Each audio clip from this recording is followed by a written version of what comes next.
Qe'ee ayyootaaf qe'ee beektotaa. Dachii seenaa dachii gootaa. Asxaanyummaa sabboontotaa. Haadha ilmaan Oromootaa. Gara laafettii koo ishee hundaafraa. Oromiyaarraa kaanee Naayiroobii jirra. Hin duune. Ajaa'iba! Maaliin erga du'ee bara qabaa? Lakki hin duune. Du'eeraa jedhanii. Lakki dhiisaa hin sobinaa jetteen odeessinaa. Hin duuneen jedhe. Eeyyee hin duune. Kitaaba afaan Oromoo Isaa Haarayaa. Hin duune. Kitaabni mata dureen isaa hin duune jedhu dargaggoo Muhammad Diksiisoo Cirriitiin barreeffamee maxxanfamuusaa dhageessanii. Miidiyaalee adda addaan qola isaa agartanii. Yoom dhufee nurka seena? Yoom argannee dubbifna? Eenyutu hin duune? Anaa. Si'i. Isaa. Ishiidha. Moo isaani? Jettanii of gaafachaa hawwiif fedhii guddaan kan eeggachaa jirtan. Ilmaan Oromootaa martinuu baga gammaddan jechaa Juun 4 bara 2023 waaree booda sa'a 6 yookaan 12 PM irraa eegalee magaalaa guddittii Keeniyaa kan taate Naayiroobiitti bakka Sir Ali Muslim Club jedhamutti eebbifamee bakka jirtan maratti isin qaqqabuudhaaf qophiin martuu xumurame. Kitaaba afaan Oromoo Isaa Haarayaa hin duune.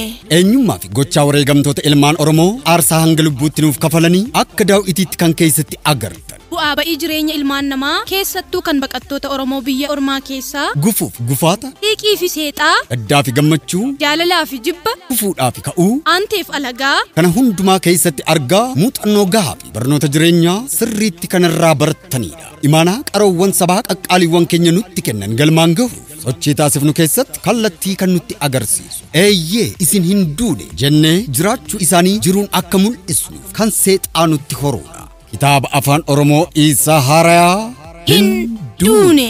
Sagantaa ajaa'ibaa sirna eebba kitaaba afaan Oromoo Isaa Haarayaa hin duune jedhu kanarrattis miseensa paarlaamaa duraanii kan turan kabajamoo obbo Alii Waariyoo dabalatee abbootii amantaa, maanguddoowwan akkasumas yeroo ammaa sadarkaa hooggansa garaagaraa irra kan jiran keessummootni kabajaa hedduun kan irratti argaman yeroo ta'u artistoonni fi barreessitoonni bebbeekamoo fi jaallatamoo ta'an martuu magaalaa Naayiroobii fi dachii Oromiyaa irraa dhufuun bifa adda ta'een qophii eebbaa kana miidhagsuuf imala eegalanii jiru. Maal kana qofa OMN fi BBC dabalatee miidiyaaleen gurguddoo biyya keessaaf alaas qophii eebbaa kana mara waraabanii walarkaa fuudhanii jechoota mimmiidhagoon faayanii kuulanii argaa dhageettii saba addunyaa maraan gahuudhaaf gara Keeniyaa magaalaa Naayiroobiitti fuulleffatanii jiru. Maarreegaa Juun 4 bara 2023 waaree booda sa'a 6 yookaan 12 PM irraa eegalee anaaf inni nuyi fi isin bakka Sir Ali Muslim Club jedhamutti wal haa agarru.